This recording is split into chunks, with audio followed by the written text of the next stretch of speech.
We interrupt this program to bring you the Design Hustle podcast, conversations around successful design journeys. Take it away, Ali. Doug, welcome to the show. Thank you, Ali. Great to be here. Thank you for saying yes. This means a lot. And just before we went on air, I was telling you, you are running a really, really nice podcast.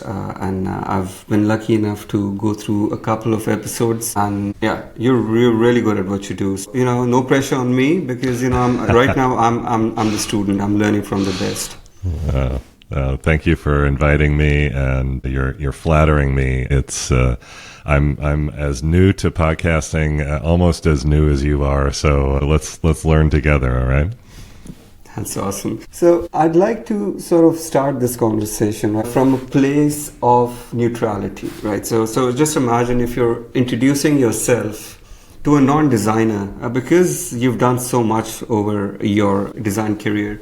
How do you introduce yourself to a non-designer? That's a good question.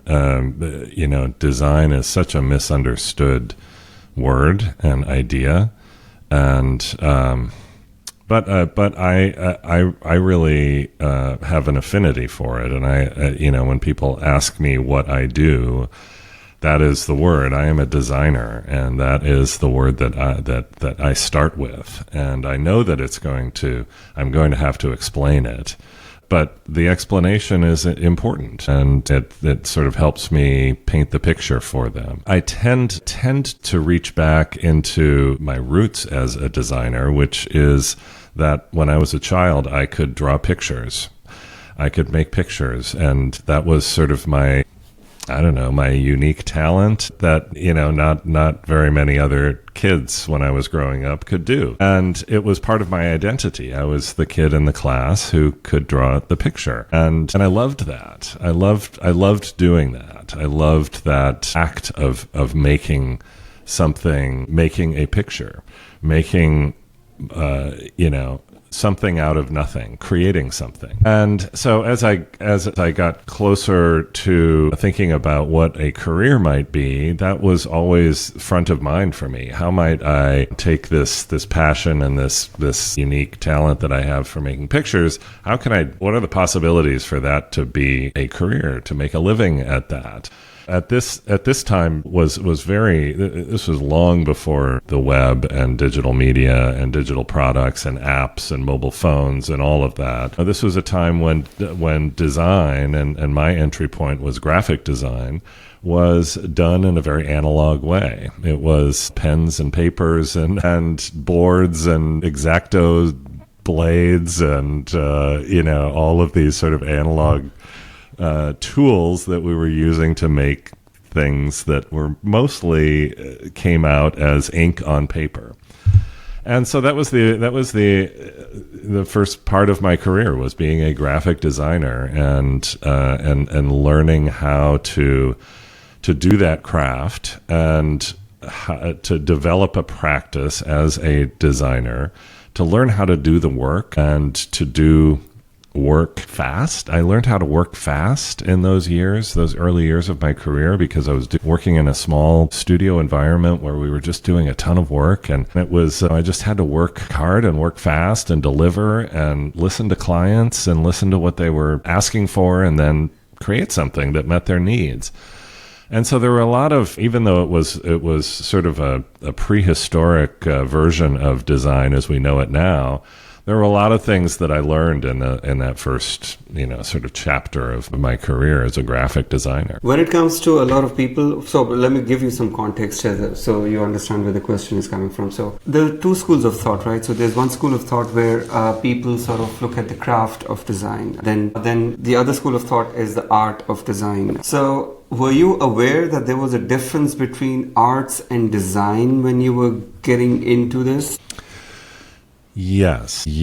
And I touched on it a moment ago, that the key is the client and the commerce and the exchange that is happening, the business exchange between somebody or a business or an organization that needs something designed and a designer who can provide that service and that product, that output.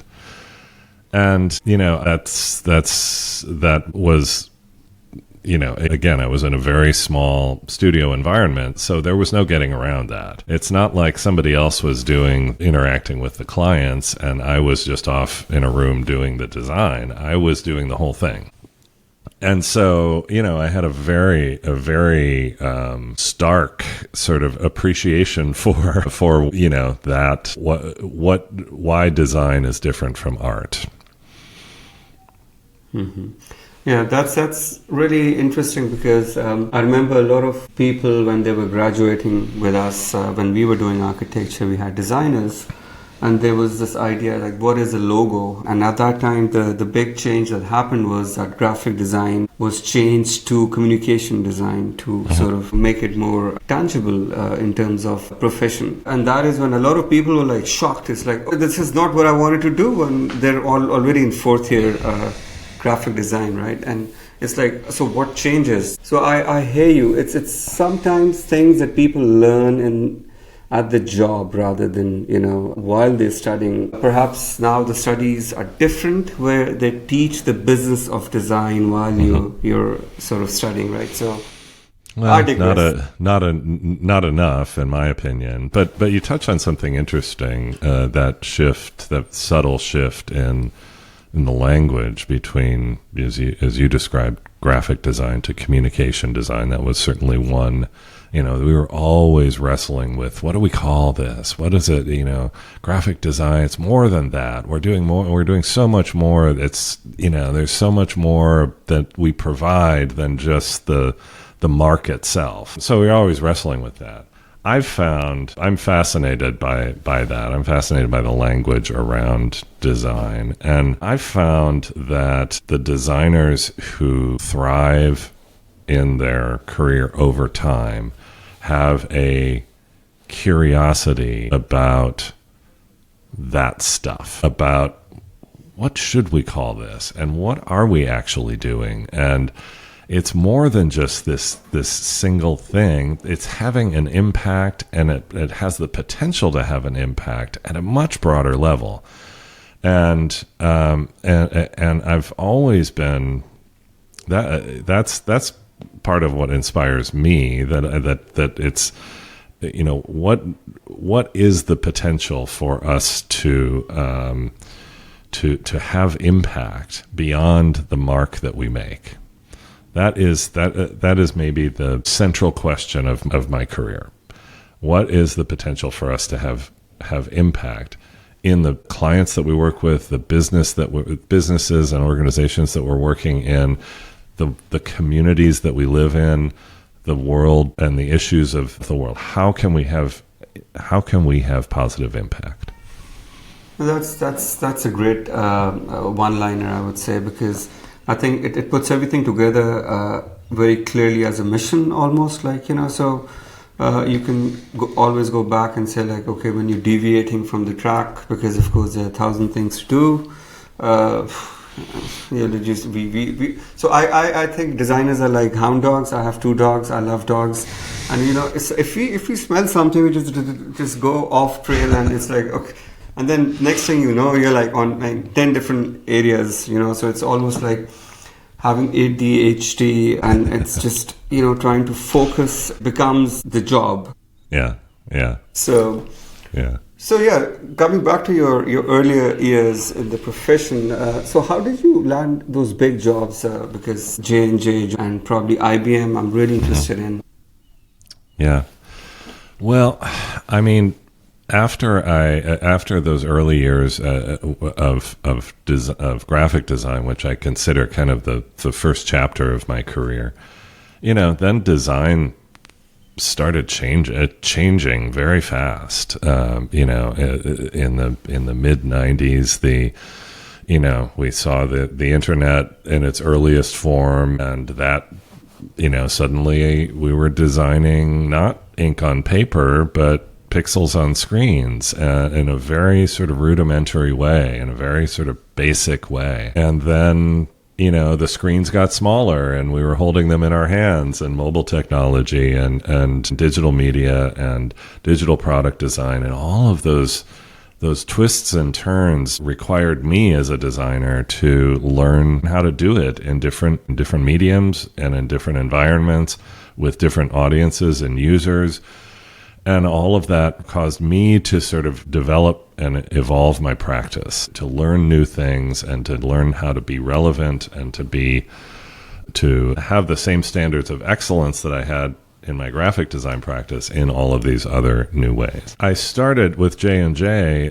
I started doing work in the healthcare space in the U.S. as a result of family incident in my family. My daughter, who was 7 years old at the time, this is many years ago, was diagnosed with type 1 diabetes. And suddenly, I and my family were sort of thrust into this, intense world of caring for, a child with this, pretty serious health condition that required daily, if not hourly, attention, and it really transformed our life as a family and our house and everything about it.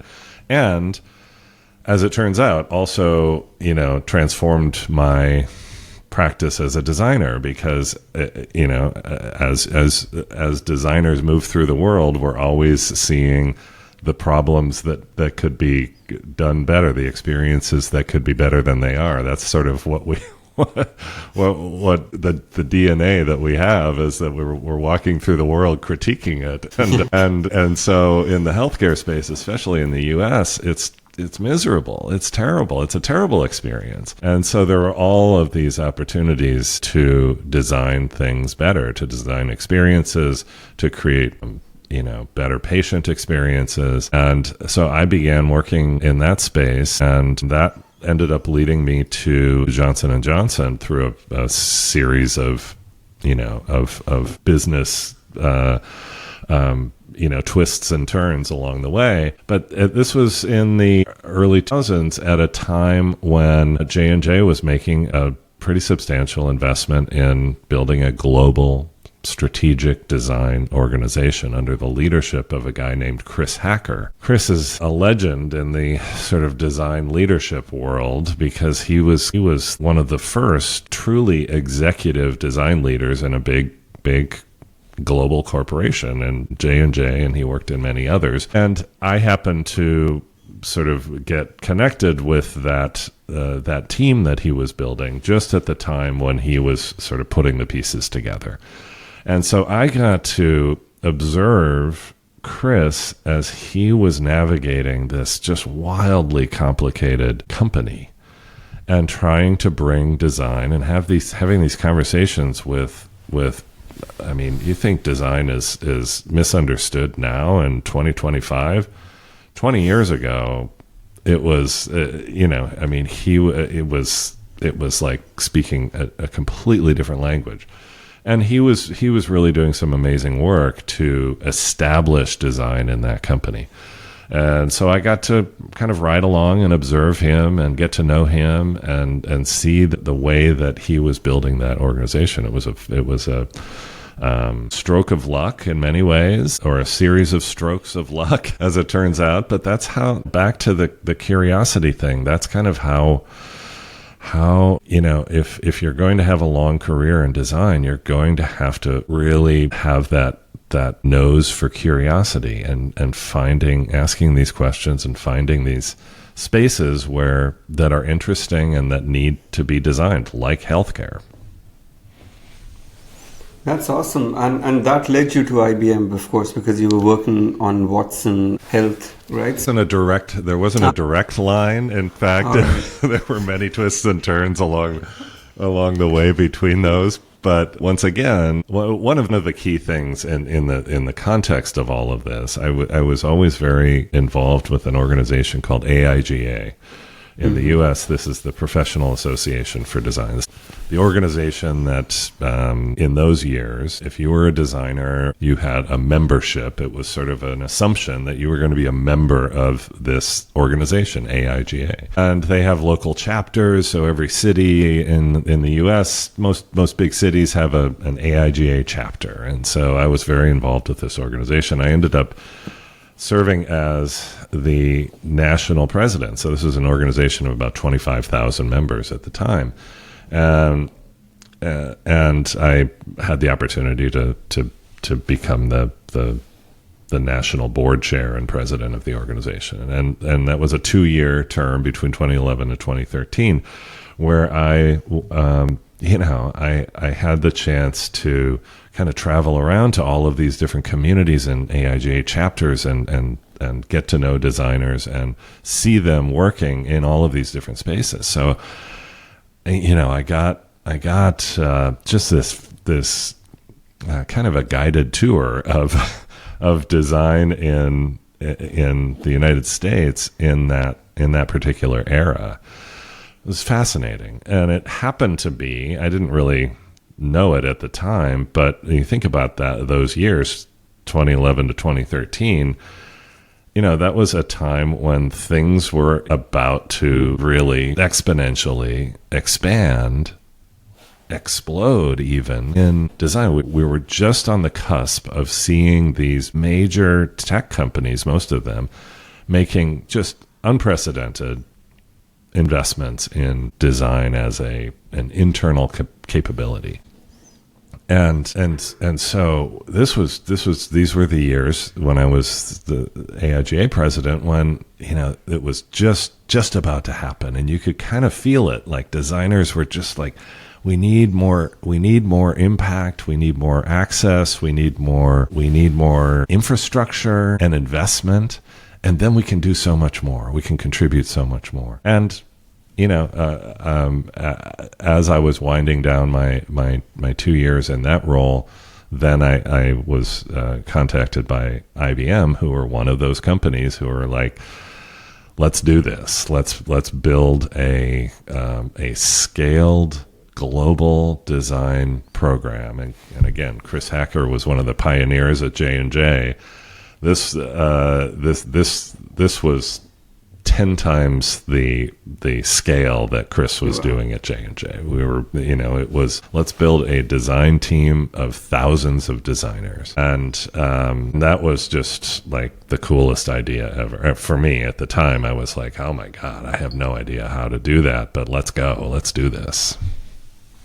And did you have any help? Or did you pull in people who knew how to do this? Oh, sure. I was part of a small leadership team that had this mission at IBM. So by no means was I on my own in that endeavor. But I will say, of the 10 or 12 of us who were on that initial team, nobody knew. I mean, and there were some great people and some great talented designers and some people who had amazing experiences in lots of different areas, but none of us knew there was no playbook for this. There was no template for it. We had ever built a design team of 1,000 designers. Where do you even find 1,000 designers?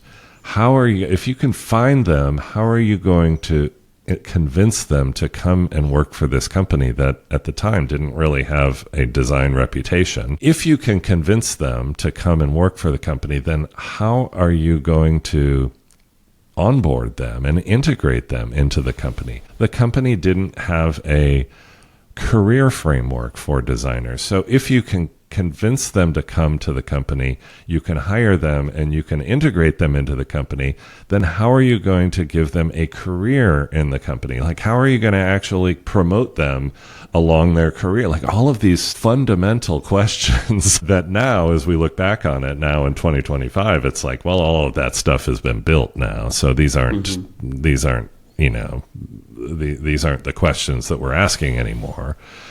But at that time, we were starting from nothing. We didn't have anything. Where would the designers work? You went to an IBM office in 2013, and you know exactly what, you're an architect, Ali, you know exactly what that looked like. It was brutal. It was cubicles and small closed-off offices and just terrible, terrible workspaces. And here we had all of these, creative, talented, vibrant, young, energetic designers coming in, and we needed to create workspaces for them them to do their work, and for the rest of the company to come in and kind of participate in that. And so that was part of it. Like we had to create a whole sort of new facilities plan for this company and get all of the investment for that.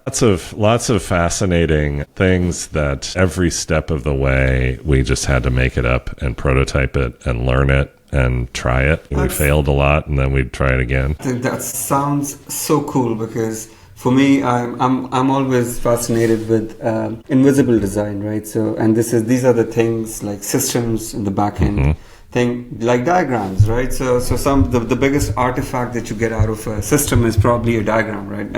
And that's it. It's a diagram that is on the wall. You chuck it there, and then you integrate it with different platforms, and there it is, right? So. Yeah. And nobody knows if it actually works or not, because it's just so cool. I love the whole idea of a system. But this brings me to what really caught my eye, right, when I was looking at your profile. So I keep saying this, and anyone who's had a chat with me, they know this about me. I love following people's careers and pivots and decisions and their whole journeys, right? Because I sincerely believe that we'll have to evolve now. Going forward into the future, we have maybe 2 years, 2 good years to do one thing, sit there, get into it, then understand what's going on, and then sort of, pivot and understand where you can add value going forward. But then you speak specifically about design leadership.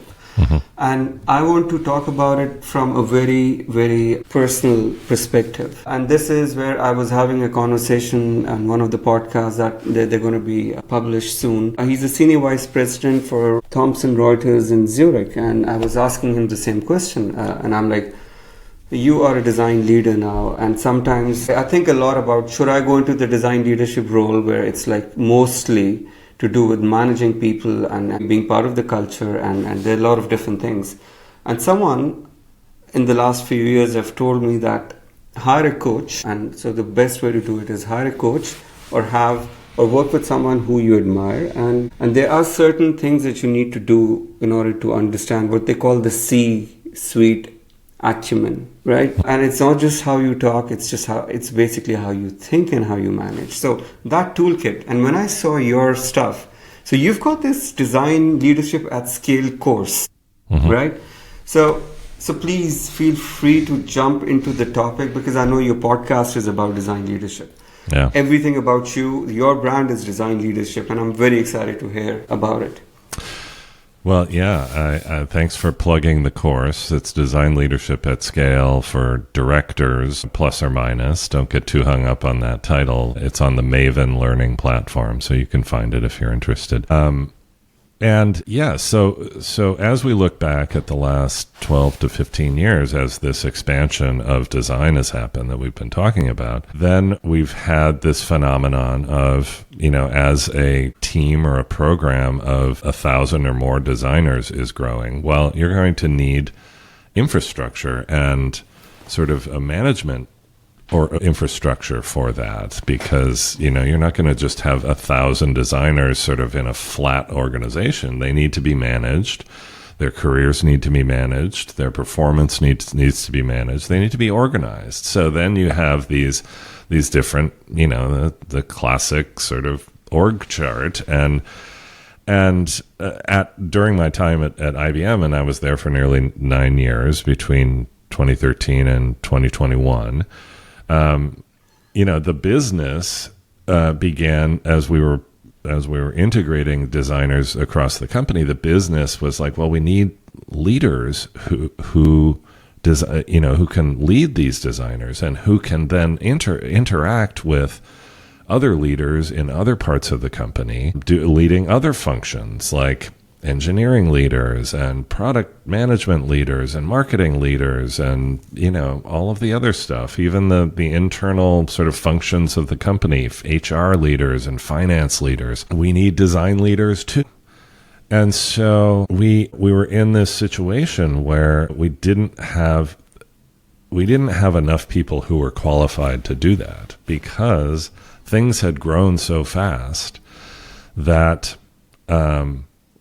there we were with 1,000 designers and not enough people who had the experience as, in many cases, executive design leaders to, as you say, to have that acumen, to understand the vocabulary, the behaviors, all of the ways of working that a leader at that level of a big company needs to understand. We just didn't have that. Not because we didn't have great people, and not because we didn't have great people who had the potential for that, but simply because it was a mathematical issue. We just didn't have enough people who had gone through that sort of career path. And so we had to manufacture that. And we had to put a lot of people in those roles who, to be honest, weren't quite ready for them. And many of them succeeded and many of them figured it out, but all of them, and I include myself in this, all of us had to basically learn on the job. We had to figure all of that stuff out as we were going along.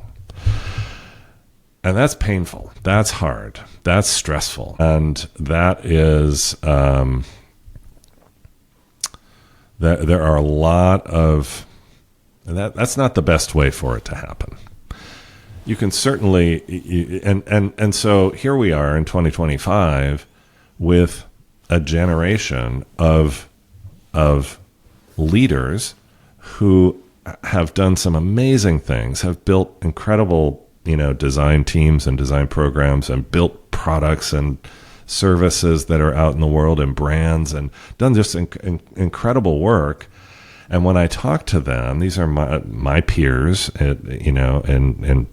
in the industry. When I talk to them, the pattern that I see all the time is, I had to make it up. I had to fake it until I could make it. I had to learn every day, and I didn't. And there's just an epidemic of imposter syndrome because you're thrust into this role. All of a sudden, you're a senior director, you're a VP of design, and you're interacting with these other VPs who are doing VP things in a big company, and it's like, oh my God, I have no idea how to show up, how to operate in this environment. And so, just like this really sort of insecure feeling of, I must be doing this wrong. I must not be good enough to do this. So that is really a really serious condition that I see across many leaders who've traveled this journey. And so, my sort of mission, and with the course, and I'm doing a lot of leadership coaching and consulting, my mission with all of that work is that the generation of designers who are coming next, who are coming on our heels and stepping into these roles, have more mentorship, have more guidance, have more sort of substance to and more opportunities to learn in a setting that isn't as risky and terrifying as learning on the job, where you can go to a course with me and a cohort of others, and you can spend 2 weeks going, just sort of having some of those conversations that you can't possibly have in the workplace because, it's just not safe. Mm-hmm. You can go to, there's tons of now, opportunities to kind of consume that information that weren't there 10 or 12 years ago. So that's really what inspires me and drives me right now is how can that next generation of leaders be better prepared and be more successful than I and my peers was when we were going through that. That's excellent. I wish I knew about this earlier, because it's something for me. This idea of personal development is not just it's not just going out working out. It's waking up in the morning, eating the right stuff. it's all compounding, right? With age, I'm 44 years old. I'm not getting any younger. It's just by this time, a lot of things become real, right? and the things that you did about 20 years ago, now they're sort of showing up. And it's the same with design, and it's the same with your career. And bad habits, the things that we pick up much earlier on in our careers, they just sort of linger on. Yeah. And I always feel like sometimes when you go to the gym and you sometimes need to hire a coach to tell you, you know what, your arm, you just need to pull it in, right? Because look at your form, right? Yeah. There's a reason why you don't have guns. So what do you think about this? So there's this idea of going into a course, and then there's this idea of having a coach.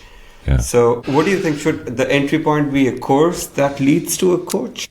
I think everyone, that's one pathway. I think one thing I'm learning about as I run the course and as I work with leaders in a one-on-one environment, one thing that's undeniable is that everyone consumes information and everyone learns differently. And for some people, for instance, some people are readers. They like give me an article or give me a book, and that's how I learn best.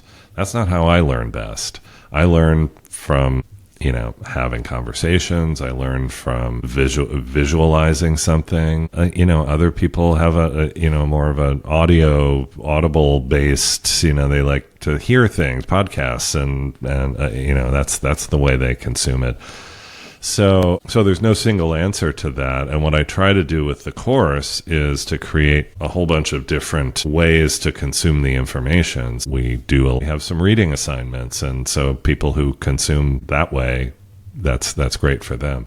We do a lot of sort of small group discussions and activities. So people who they learn by observing someone else, they have that opportunity. I invite guest speakers to come in and we have conversations. So if you consume information that way, there's that opportunity. So I'm trying to build sort of a layered learning experience that allows everyone to kind of have access to the information in the way that they best learn.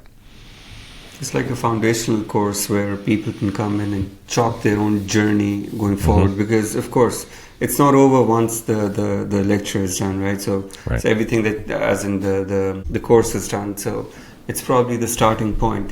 So another topic that I would like to touch upon, and tell me how you look at it, right? So I've had the privilege of working for some of the best cultures and some of the worst cultures ever. There was this a leader I had, a mentor, friend, and he used to say, I have a no asshole rule, right? So this high idea that, and there was a book, I don't remember who it was by, he had a book and he's like, okay, here you go, Ali, read this book. So this is how we work, right? And because that was still in architecture back then, right? So architects are like difficult people to work with, egos, and I don't know how many architects you've met over the years, but we're quite opinionated folks, right? So and that transitions into other disciplines as well. I think the more established a profession is, the more gatekeepers you get, and that's a very normal way of looking at it. So coming back to culture, do you touch upon the importance of culture or building a culture from the leadership perspective in the course? Absolutely. In fact, the mission that we were working toward at IBM was a culture change mission. The mission was to create a sustainable culture of design at IBM. So that culture was central to the mission, and that gave us a lot of permission to work outside of can oftentimes be the very narrow lane of what design is actually tasked with doing and delivering. So there was a recognition that design can deliver a very important output and contribute a very important thing to what the company is trying to do as a business. And if if there is the permission and the space to do it, designers can do so much more to influence and potentially transform the culture of a business or an organization. And we had that mission at IBM, and so it allowed us then to go out into the company and to bring our practices and our artifacts and our methodologies and our behaviors as designers out into that really complex company, and to interact with people that would never have come in contact with design or designers otherwise. And that was super, super important, because then they saw the ways that we were working, these sort of deeply collaborative, co-creative ways that designers were working. So the human-centered aspect of it was very, very inspiring and very new to that company. The spaces, I mentioned the workspaces, the studios that we were building, that alone, somebody from elsewhere in the company would come into those workspaces, open those doors and just walk in and be like, oh my gosh, I had no idea that this existed. What a great environment. And they would just be drawn into this space, and that has a transformative effect, right? So all of these sort of things, these levers that we were pulling in the company, were intentional about sort of infiltrating the culture of the company hopefully in positive ways. The element of surprise was always a part of it, right? That element of walking through a doorway, coming from one floor in an office building, which is like all cubicles and small offices, and then you go up the elevator one floor and you come into the design studio, and it's just this wide open space with, all sorts of activity, and there's a noise to it, and people are connecting with each other and interacting, and there's an energy that's just vibrant and tangible. That's there's a transformative effect that happens on an individual level that then has an impact on the culture of a company. So yes, absolutely, I'm 100% tuned into that. And when I work with leaders, then that becomes one of the themes. Like, how can we use your role as a leader in this company, in this organization, to have a cultural impact, have an impact beyond simply the very specific thing that you are delivering. That's excellent. So you think this, when you talk about culture and leadership, right? So is it like a top-down approach, or do you think it's a bottom-up approach? So I'm talking about a leader who's now going to go in and create a culture per se, right? So yeah, you can't create culture. You can't impose culture. So it cannot be a strictly top-down gesture. It's impossible. If you try to do that, you will fail. What a leader can do, and what we tried to do at IBM, is create the space for culture to happen, so that grassroots, that ground up, motion can actually happen. And that's important. And we did that, an example of that at IBM, we had a bunch of designers who were really into music, and many of them had worked in like university radio stations or different community radio. And a group of them wanted to create a radio station for our community of designers at IBM. And so this was an example of creating the space. As leaders, we initially were like kind of hands off. Like, you can do whatever you want. Like, that's cool. That sounds fun. And it became a real a real thing. And eventually, as leaders, then we saw that it had taken root and it was becoming a thing, and people were getting involved in it, and people were just investing time in it. And then we put some investment in it, and we gave some money to buy some equipment and do some things, and then over time they were broadcasting shows and music across the company and doing different events, and it became a cultural force that was really awesome. It was really awesome, and it became a thing that was important to a lot of those designers. And for many of them, it probably extended their tenure at the company by many years because they loved that cultural sort of experience that they were having through the radio. And we had many examples of that. That's one that I'm pulling out. An example of how, as leaders, first you give the space, and then if it takes root, then you come in and you give it a little boost.